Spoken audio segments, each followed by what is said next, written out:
6 দিনের মালয়েশিয়া ও চীন সফর শেষে দেশে ফিরেছেন প্রধানমন্ত্রী তারেক রহমান। শুক্রবার রাত 8টায় তিনি ঢাকায় পৌঁছান। সফরের শেষ পর্বে বেইজিং থেকে চায়না সাউদার্ন এয়ারলাইন্সের ফ্লাইটে দেশে ফেরেন তিনি। সফরে প্রধানমন্ত্রী বিশ্ব অর্থনৈতিক ফোরামের সম্মেলনে অংশ নেওয়ার পাশাপাশি চীনের প্রধানমন্ত্রী লি কিয়াংয়ের সঙ্গে দ্বিপাক্ষিক বৈঠক করেন।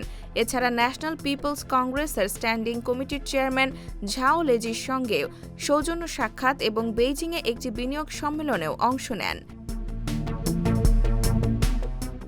প্রধানমন্ত্রীর কার্যালয়ের তথ্য অনুযায়ী এই সফরে বাংলাদেশ ও চীনের মধ্যে মোট 17টি সমঝোতা স্মারক স্বাক্ষরিত হয়েছে।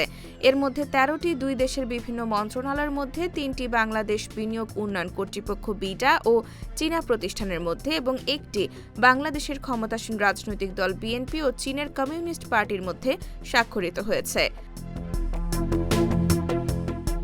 সরকারের আশা, এসব সমঝোতা বাণিজ্য, বিনিয়োগ, অবকাঠামো উন্নয়ন এবং দ্বিপাক্ষিক সহযোগিতাকে আরও শক্তিশালী করবে।